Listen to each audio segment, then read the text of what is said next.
Hello friends, welcome back to my YouTube channel baby step tutorials.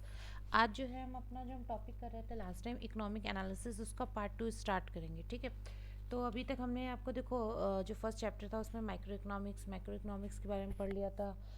जो definitions थी economics की वो समझ ली थी थोड़ा बहुत। ठीक है, तो बेसिक से एक स्टार्ट कर दिया था। इसके बाद हम सेकेंड यूनिट स्टार्ट कर रहे हैं, जिसमें इस जो इकोनॉमिक एनालिसिस है इसमें मोस्टली आपका सेकेंड यूनिट और थर्ड यूनिट का पार्ट हमने कवर किया है। ठीक है, तो सबसे पहला जो हमें टॉपिक दे रखा है वो है हमारा supply and demand. Now supply and demand क्या होता है? ठीक है, देखिए नेम से ही बिल्कुल क्लियर हो रहा है। यहाँ पे जो हम बात करेंगे कि वो एक तरीके से समझेंगे कि जो इकोनॉमिक्स होती है, जो हमारा मतलब ये है पर्टिकुलर टॉपिक, इसमें सप्लाई और डिमांड का क्या रोल है। ठीक है, मतलब कैसे कंज्यूमर की हम डिमांड डिफाइन कर रहे हैं, कैसे हमें अंदाज़ा लग रहा है कि कैसे हमें एक सप्लाई कर कमोडिटीज़ कितनी बननी है, कैसे सप्लाइड होनी है, कितना ज़्यादा किसका पोर्शन रहना है, कैसे डिसाइड होता है। तो वो जो एक पर्टिकुलर टॉपिक है ना, वो हम इसके थ्रू, इन दोनों के थ्रू ही समझते हैं। ठीक है, चलिए स्टार्ट करते हैं। तो सबसे पहले जो हम पढ़ेंगे ना, वो हम पढ़ेंगे डिमांड शेड्यूल के बारे में। डिमांड शेड्यूल क्या होता है आपका? देखिए ये हमें ये बताता है, मान लो अपने पास जैसे ऊपर देखिए, यहाँ पे मैं समझा देती हूँ आपको। जैसे एक ये आपके पास एक दे रखा है, इसको नॉर्मली जो हम बोलते हैं ना, इसको डिमांड कर्व के थ्रू हम समझ रहे हैं। जो हम शेड्यूल की बात करें नॉर्मली कर्व के थ्रू ही हम डिफाइन करते हैं। ठीक है, तो जो मैं अभी तरीका बता रही हूँ उसको डिमांड कर्व बोलते हैं। मान लीजिए ये आपका प्राइस है, ये आपकी क्वांटिटी है जिसका आपको डिमांड हो रही है। ठीक है, डिमांड करा जा रहा है इसके लिए। अब देखो, अगर आपका प्राइस बढ़ेगा तो मान लो यहाँ पे है आपका, ठीक है, यहाँ पे अगर प्राइस बढ़ रहा है तो आपकी डिमांड कम है। जैसे जैसे आपका प्राइस घटता है आपकी डिमांड बढ़ती जाती है। ठीक है, यहाँ पे डिमांड हाई कंडीशन में है और यहाँ पे प्राइस हाई कंडीशन में ऐसे। तो देखो डिमांड अगर आपकी ऊपर है, प्राइस ऊपर है, तो देखो डिमांड यहाँ पे कम हो रही है, राइट।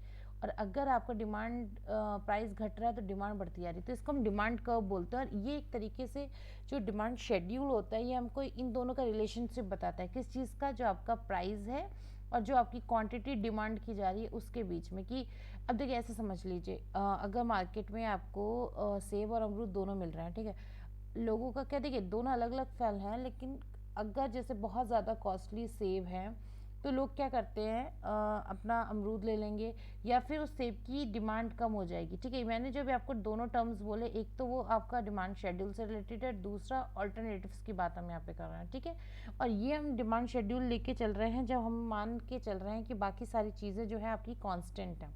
ठीक है, आई होप आपको क्लियर हो गया होगा इतना। ठीक है, नेक्स्ट उसमें चलते हैं। देखिए जो अभी हमने बात बोली थी वही चीज़, कि आपका अगर हायर प्राइस होगा तो फ्यू कंज्यूमर होंगे जो उसको विलिंग टू बाय करेंगे। ठीक है, मीन्स क्या हुआ, देखो ये प्रोपोर्शनल रहता है कि अगर आपका हाई है तो आपकी डिमांड लो रहेगी, अगर आपका लो है तो डिमांड आपकी हाई रहेगी। इस टाइप से चलता है। ठीक है, मीन्स अगर हायर प्राइस है तो फ्यूर कंज्यूमर होंगे जो बाय करने के लिए विलिंग करेंगे, लोअर प्राइस होगा तो मोर कंज्यूमर मिलेंगे, आपको बहुत ज़्यादा डिमांड हो जाएगी। ठीक है, इसके बाद अब देखो ये जो चीज़ होती है, ये जो हमने अभी पॉइंट समझा higher price and lower price वाला, इसको हम बोलते हैं डाउनवर्ड स्लोपिंग डिमांड।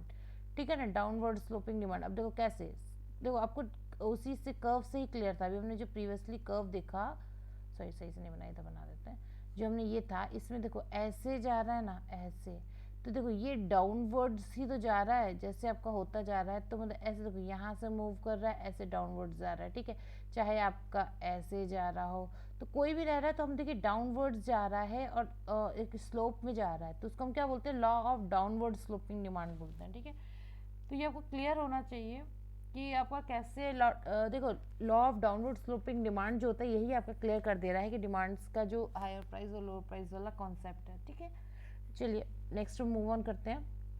अब देखो, कभी भी कोई क्वांटिटी डिमांडेड हो रही है, उसके जो प्राइस में फॉल हो रहा है वो केवल सॉरी मतलब जो क्वांटिटी डिमांड हो रही है उसके जो डिमांड में मतलब फॉल होता है, लोग कम डिमांड करना शुरू करते हैं, उसका दो ही रीज़न होता है। देखो या तो आपका प्राइस में बढ़ा है, ये तो मेन है ही, तो सब्सटीट्यूशन इफेक्ट और इनकम इफेक्ट होता है। ठीक है, सब्सटीट्यूशन इफेक्ट क्या होता है? मान लीजिए कोई चीज़ है, जैसे भी मैंने एप्पल वाला एग्जांपल दिया था, एंड सेकंड आप कुछ भी एक चीज़ ले सकते हो कि कोई भी चीज़ है, अगर उसका प्राइस बढ़ गया है, ठीक है, लोगों को उसकी ज़रूरत है, बट उसके कुछ ऑल्टरनेटिव्स भी मार्केट में हैं, तो लोग क्या करेंगे? उन ऑल्टरनेटिव्स को परचेस कर लेंगे। ज़रूरी नहीं है कि हम उसी आइटम को यूज़ करें जो हमें कॉस्टली मिल रहा है। आजकल आप ऐसे समझ सकते हो, टीवी महंगी है, ठीक है, लोग क्या करते हैं मोबाइल में 2-3 हज़ार का मोबाइल है आपका, 15 हज़ार का मोबाइल है, ले लिया, उसमें स्मार्ट उसमें देख रहे हैं स्मार्टफोन में, ठीक है। तो एक तरीके से सब्स्टिट्यूशन है कि अगर लोगों को सब्स्टिट्यूट ऑल्टरनेटिव जो उसके प्रोवाइडेड है उससे काम चल जाएगा, तो हमें कोई नीड नहीं है कि हम जो पूरा अपना जो महंगी आइटम है वो खरीदें, ठीक है। तो फर्स्ट तो आपका एक ये रहता है कि सब्स्टिट्यूशन इफेक्ट रहता है, उसकी वजह से आपका जो क्वांटिटी डिमांडेड होती है वो प्राइस राइज होने की वजह से फॉल कर जाता है, ठीक है। फिर आपका आता है इनकम इफेक्ट। इनकम इफेक्ट क्या होता है, लोगों की सैलरी बढ़ गई है, ठीक है, लेकिन लोगों की सैलरी बढ़ने के साथ साथ ही जो मतलब क्या हुआ, अगर मान लीजिए लोगों की सैलरी बढ़ गई, ठीक है, लेकिन प्राइस भी बढ़ गए, तो वो वैसे ही रह गया ना। तो उसमें भी एक रहता है कि इनकम कितनी है, अगर लोगों की इनकम कम है, प्राइस बढ़ रहे हैं, तो उस पर भी इम्पैक्ट पड़ता है। तो वो चीज़ होती है कि इनकम कितनी है, इनकम का इफेक्ट आपका हमेशा क्वांटिटी जो आप डिमांड कर रहे हो उस पर रहता है, ठीक है। जैसे मान लीजिए आपके पेट्रोल के प्राइजेज हैं, बढ़ रहे हैं, आपका सैलरी अभी उतने पे टिका हुआ है, आपकी सैलरी नहीं बढ़ रही, तो ऑब्वियसली चीज़ है, उसका कोई ऑल्टरनेटिव नहीं है। अगर हमें गाड़ी चलाने के लिए पेट्रोल चाहिए है तो हम उसको परचेज करेंगे, बट हम उसके लिए क्या करते हैं, फिर हम उसका कंजम्पशन कम कर देते हैं, ठीक है ना।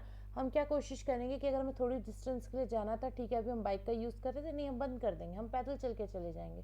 तो लोग क्या करते हैं, कंजम्पशन कम कर देते हैं थोड़ा सा, तो इस वजह से डिमांड गिर जाती है, तो इसको हम इनकम इफेक्ट बोलते हैं, ठीक है। नेक्स्ट आपका जो हम इसमें समझेंगे ना, वो चीज़ मतलब सप्लाई से रिलेटेड समझेंगे।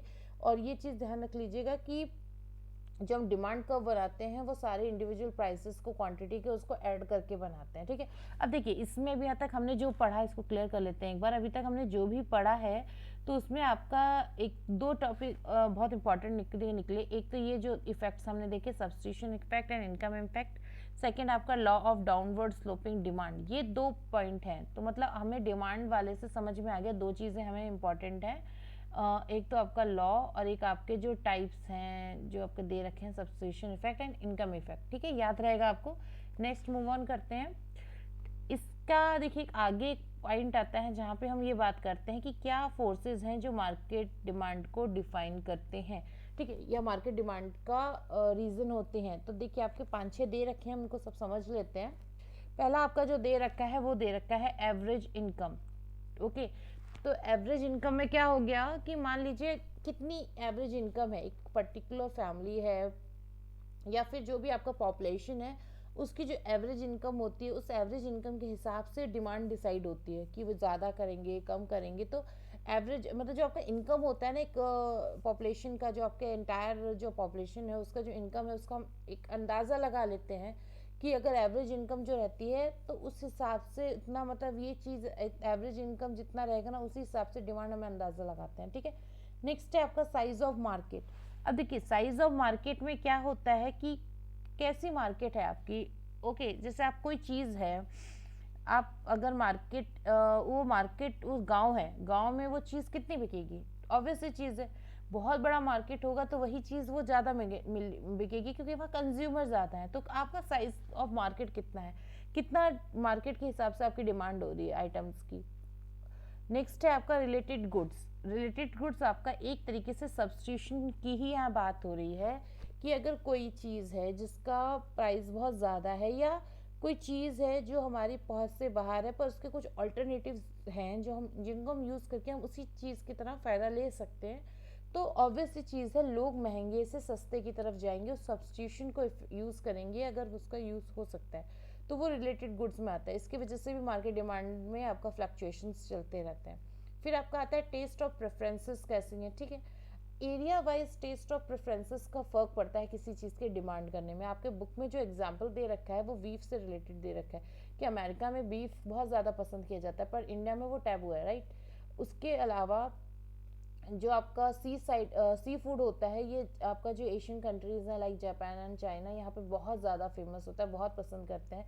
बट इसी को अमेरिकन जो होते हैं वो इसको अवॉइड करते हैं, उनको इतना सी फूड इतना इंटरेस्टिंग नहीं लगता है। तो क्या होता है यहाँ पे, क्या है, देखो हमने टेस्ट और प्रेफरेंसेस की बात की ना, कि हमारी प्रेफरेंसेस चेंज हो गई। यह तो हमने एक तरीके से खाने की बात की, बट बहुत सी चीज़ें होती हैं जिसको इकोनॉमी में जिसका डिफाइन होता है उसमें टेस्ट और प्रेफरेंसेस का यूज होता है, ठीक है।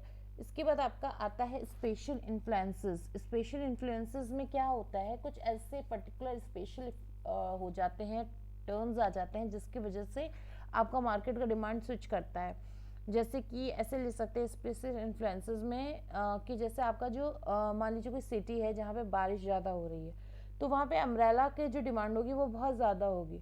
इसके अलावा अगर मान लीजिए कोई ऐसी सिटी है जहाँ पे, जैसे मान लीजिए आपकी सी साइड की सिटीज़ है, तो वहाँ पे आपका जो सी साइड रिलेटेड प्रोडक्ट्स होते हैं, सनस्क्रीन, क्रीम वगैरह, इनकी ज़्यादा डिमांड्स रहेंगी। तो मैंने बोला ना, स्पेशल इन्फ्लुएंसेस आपका जो क्या चीज़ का ऐसा चीज़ हो रहा है जो उस मार्केट की में उस डिमांड को पर्टिकुलर बढ़ा देता है।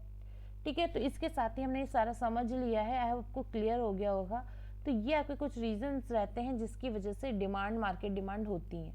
अब हमारा एक आता है shifts in demand. Shift in demands का मीन्स क्या हो गया कि मान लो ये आपका एक, मान लीजिए कर्व दे रखा है, ठीक है, अभी तक किसी फैमिली की इनकम के हिसाब से ये कर्व चल रहा था, ठीक है, जो भी रहा जैसे भी बढ़ा ये कर्व चल रहा था। अब बंदे की अगर सैलरी बढ़ गई है या कहीं से उसके इनकम के सोर्सेज और हो गए, तो वो क्या करेगा, अब वो थोड़ा सा मतलब महंगे में ही अपना बढ़ा लेगा ना। जैसे मान लो अभी अगर वो पेट्रोल इतने यहाँ खरीद रहा था, जैसे प्राइस बढ़ घटना शुरू, तो उसने अपना कंजम्पशन ये डिमांड बढ़ाई।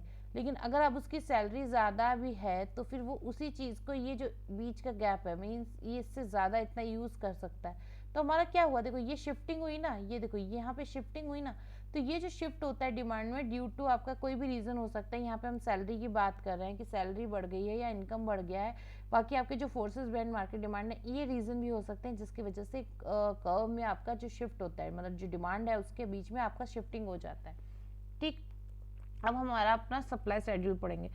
अपना सप्लाई वाले में क्या होता है, ये इसका जस्ट अपोजिट होता है डिमांड वाले का। ठीक है, इसमें क्या होता है, इसमें जो मैन्युफैक्चरर्स हैं, जो प्रोडक्शन जिनको करना है, वो ये चेक करते हैं कि किस चीज़ की डिमांड ज़्यादा हो रही है। जिस चीज़ की डिमांड ज़्यादा होगी ना, वो उसको उसका जो प्राइस है ना वो और बढ़ेगा। ठीक है, मतलब उसको वो प्रोडक्शन ज़्यादा करेंगे, प्रोडक्शन ज़्यादा होगा तो बिकेगा ज़्यादा। ठीक है, तो अब देखो ऐसे समझो कि इसमें जो अपवर्ड स्लोपिंग कर्व रहता है, अपवर्ड स्लोपिंग कर्व में मतलब इसमें सारा काम होता है। ठीक है, अब देखो जितना आपका हायर प्राइस होगा उतना ही मतलब आपका हाई प्रोडक्शन होगा, और जितना आपका लोअर प्राइस होगा उतना ही लो प्रोडक्शन होगा। इसका कर्व कैसा रहता है, देखो ऐसे समझो, देखो इधर बना देते हैं, यहाँ पे बन जाएगा हमारा, ये है। ठीक है, अब आपका ये तो प्राइस है और ये क्वांटिटी की हम बात कर रहे हैं। ठीक है, अब देखिए अगर जैसे मान लीजिए किसी चीज़ का प्राइस बढ़ रहा है, ठीक है, मतलब आपके सेम मार्केट में महंगे हो रहे हैं। ठीक है, हम यहाँ पे एप्पल का लेके चलते हैं। अगर एप्पल है जो आपके मार्केट में, उसके प्राइस बढ़ रहे हैं, तो देखो जो मैन्युफैक्चरर है वो क्या करेगा, वो बढ़ाना शुरू कर देगा इनके। ठीक है, प्राइस के साथ साथ, जैसे अगर प्राइस कम है तो कम कम क्वांटिटी में चल रहा है, जैसे जैसे प्राइस बढ़ेगा क्वांटिटी बढ़ती जाएगी, ऐसा वाला रहता है। डिमांड में आपका क्या था, जस्ट अपोजिट था, वहाँ पे ऐसे था, नीचे जा रहा था अगर प्राइस घट रहा था। यहाँ पे क्या हो रहा है, जैसे जैसे प्राइस बढ़ रहा है आपका क्वांटिटी बढ़ रही है।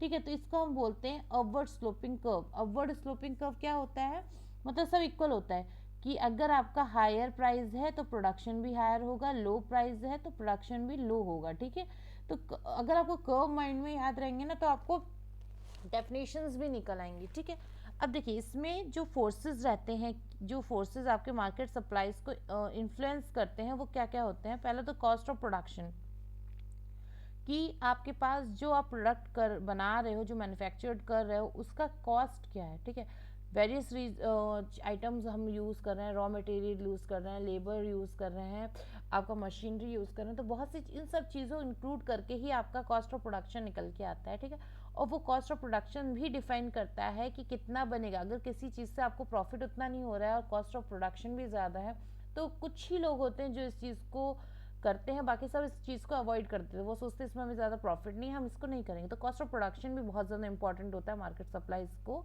इन्फ्लुएंस करने में। ठीक है, नेक्स्ट है आपका prices of inputs and technological advances.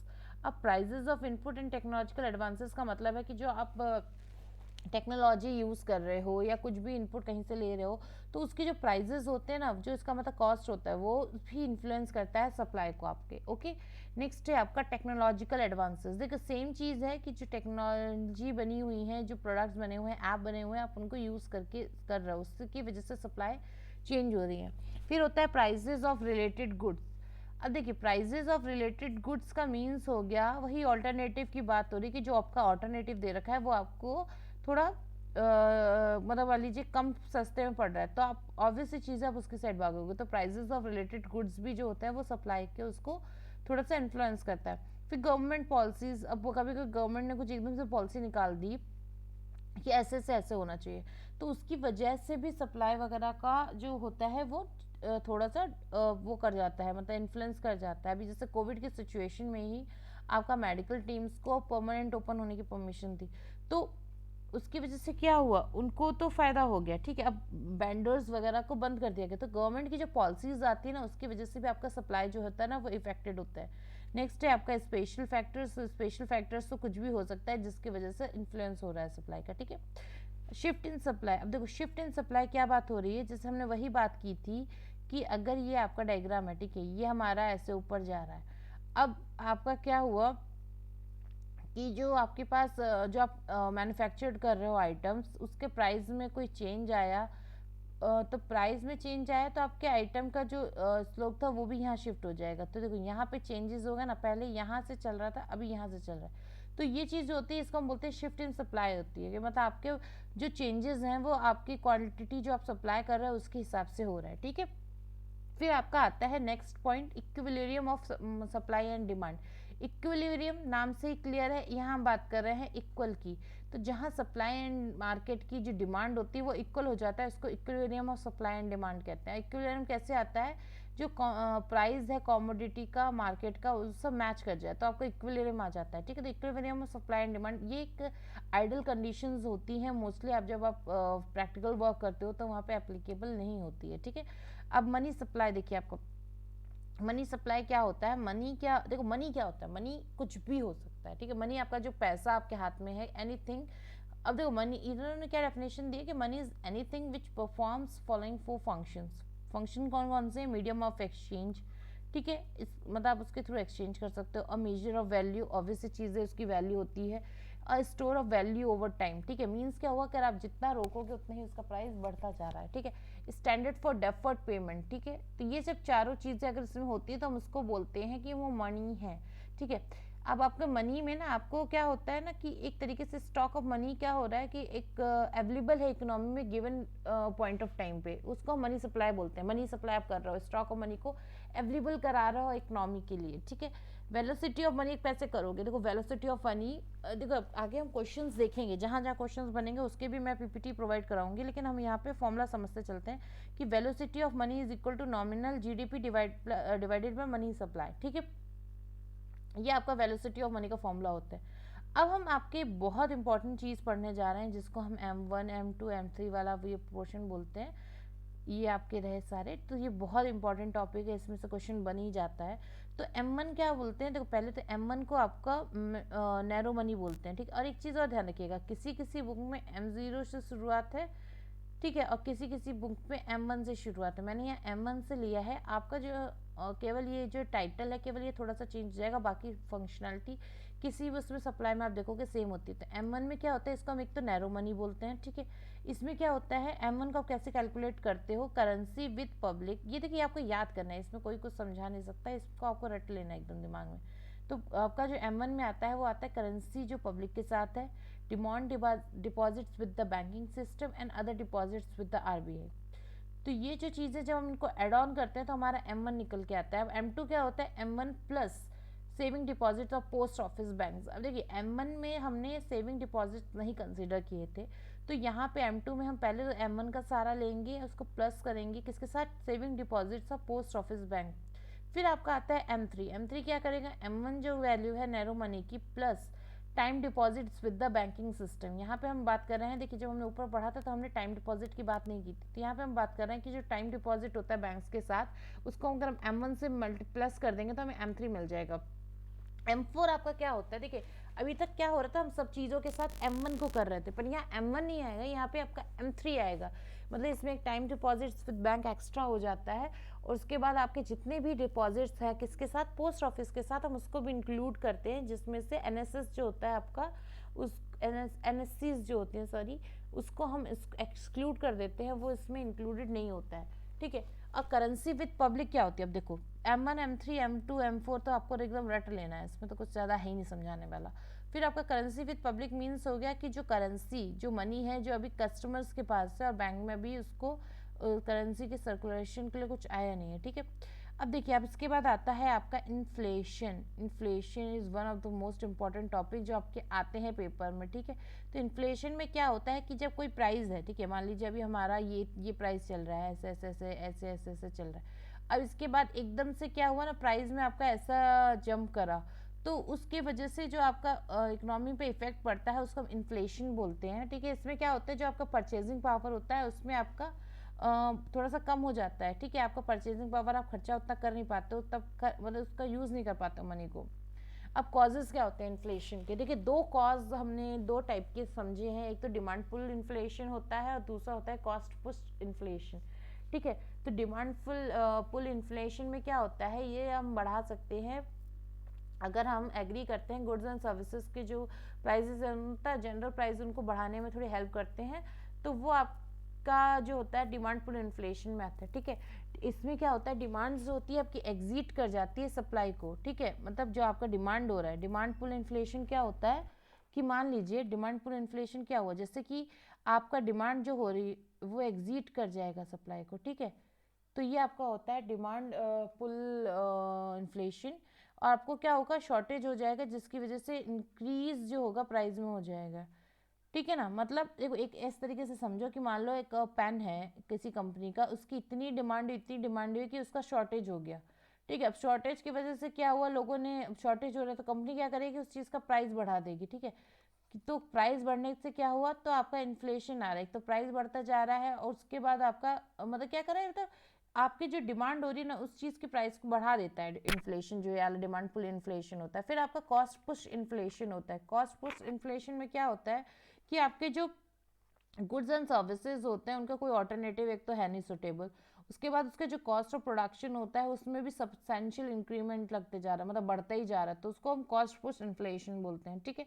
Inflation क्या होता है, आप कैसे कैलकुलेट करते हो, पहले तो प्राइस इंडेक्सेस के थ्रू कैलकुलेट करते हो, ठीक है। आपके इंपॉर्टेंट प्राइस इंडेक्सेस कौन कौन से, देखो पहले तो एक होता है आपका WPI जिसको हम बोलते हैं होल सेल प्राइस इंडेक्स, ठीक है। इसमें आप क्या करते हो कि होल सेल लेवल पे, मतलब एक तो आपका होता है कि इंडिविजुअल लेवल पे हम अब मेरा खुद का है, मैं खुद के हिसाब से देख रही हूँ, नहीं, यहाँ पे हम ओवरऑल उनकी जो ऑर्गेनाइजेशन है जिस कंपनी की बात कर रहे हैं, जिस जहाँ पे भी यूज़ हो रहा है कॉमोडिटी, तो उसको हम कहते हैं होल सेल प्राइस इंडेक्स, ठीक है। ये क्या करता है, कॉरपोरेशन पे करता है फोकस, जैसे मैंने बताया था, इंडिविजुअल पे नहीं करता है।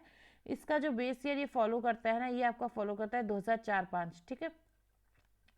इसके बाद प्राइमरी आर्टिकल्स, अब देखो ये चीज़ तीन समझ लो कि इसका जो वेट होता है 100% का, उसको कैसे डिवाइड किया गया है कि आपका प्राइमरी आर्टिकल्स में 20.12% दे दिया, full and fuel and power है 40.19% दे दिया, और मैन्युफैक्चर प्रोडक्ट में 64.97 आपका दे दिया, ठीक है। इतना इंपॉर्टेंट नहीं है, बस मैंने लिख लिया था, आपको WPI वगैरह पे ध्यान देना है।